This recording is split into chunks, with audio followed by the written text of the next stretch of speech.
Disclaimer: This video is made for entertainment purpose only. It doesn't mean to hurt any. And don't take it seriously.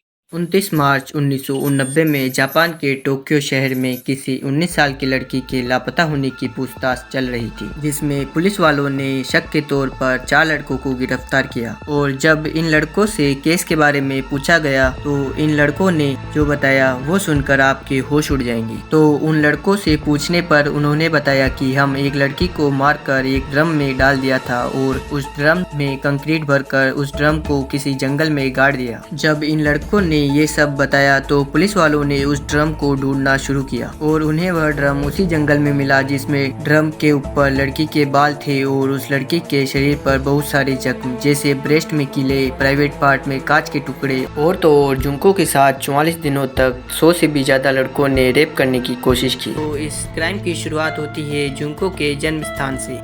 Japan में 18 जनवरी 1971 को जन्म होता है एक लड़की का, जिसका नाम उसके पेरेंट्स जुंको फुराटा रखते हैं। जुंको बचपन से ही काफी समझदार और चालाक लड़की थी। वह पढ़ाई के साथ साथ पार्ट टाइम जॉब भी करती थी, जिसमें वह प्लास्टिक मॉडरेट कंपनी में काम करती थी। जुंको की एक इलेक्ट्रॉनिक रिटेलर से भी बात हो चुकी थी, जिसमें उसकी ग्रेजुएशन पूरी होने पर वह उस दुकान पर काम करने लग जाती। लेकिन डेस्टिनी का खेल तो कुछ और ही था, जिसने जुंको के साथ बहुत बुरा किया। कहानी को आगे बढ़ाने से पहले हम इसके कुछ मेन कैरेक्टर्स के बारे में जान लेते हैं। ये जो पूरा क्राइम था, इसके पीछे 4 लोग थे और सबसे ज्यादा शॉकिंग बात थी वो थी इन चारों की उम्र। पहला क्रिमिनल हिरोशी मियानो, जिसकी एज थी 18 साल। दूसरे का नाम था जो कामिसाको, जिसकी एज थी 17 साल। तीसरे क्रिमिनल का नाम था मिनाटो नोबुहारू और इसकी एज थी 17 साल। और चौथे क्रिमिनल का नाम था यशुशी वातानाबे और इसकी एज थी 17 साल। 1988 में इन्होंने अपना स्कूल छोड़ दिया और ऐसे छोटे मोटे क्राइम करना शुरू कर दिया, जिसमें यह लोगों के पर्स चुराते, लोगों की कारें चुराते और लोगों को डराते धमकाते। इनकी छोटी उम्र होने के कारण इन लोगों को पुलिस वालों ने और घर वालों ने कुछ नहीं कहा, जिस कारण इन लोगों को लगा कि यह तो बहुत बढ़िया है और अगर हम ऐसा ही करेंगे तो हम छोटी उम्र में ही अच्छा खासा पैसा कमाने लगेंगे और हमें मेहनत भी नहीं करनी पड़ेगी। 25 नवंबर 1988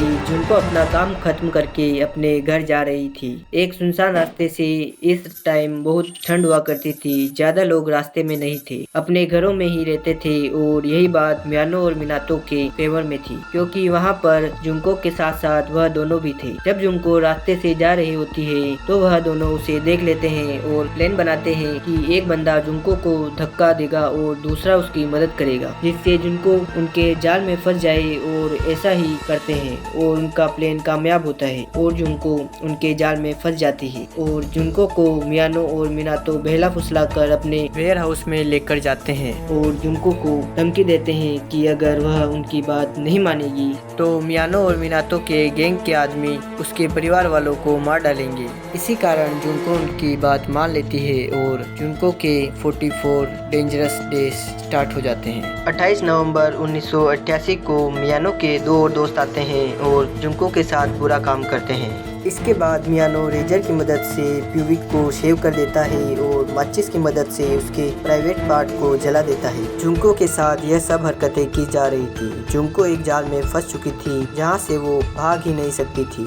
जिस तरीके से जुंको के साथ हरकतें हो रही थी, जुंको परेशान हो गई थी। इसी वजह से जुंको दिसंबर के महीने में भागने की कोशिश करती है, लेकिन वह नाकाम होती है। लेकिन जुंको के पकड़े जाने पर किडनैपर्स जुंको के फेस पे बहुत मारते हैं, जिसके बारे में हम सोच भी नहीं सकते और सोचते हैं तो भी बहुत अजीब सा लगता है। और लाइटर से जुंको के एंकल्स जला दिए जाते हैं और जुंको को दिसंबर के महीने में जब बहुत ज्यादा ठंड होती है तो जुंको को ऊपर छत पर अकेले ठंड में छोड़ दिया जाता है। अब जो मैं आपको बताने वाला हूँ उसको सुनने के बाद आपको घिन आ जाएगी, जिसमें जुंको के प्राइवेट पार्ट में मेटल के रोड डाले जाते हैं और कांच की बोतलें, वो भी टूटी हुई। और कभी कभी तो उन चीजों को वापस बाहर भी नहीं निकाला जाता और कई दिनों तक उसे अंदर ही रखा जाता था। और जो ये काम कर रहे थे वो थे माइनर लड़के, यानी 18 साल से कम, जिनकी अभी उम्र भी पूरी नहीं हुई थी। इतना सब करने के बाद भी इनकी दरिंदगी की हद अभी पार नहीं हुई थी। जुंको को दारू से लेकर सिगरेट तक पीने को फोर्स किया गया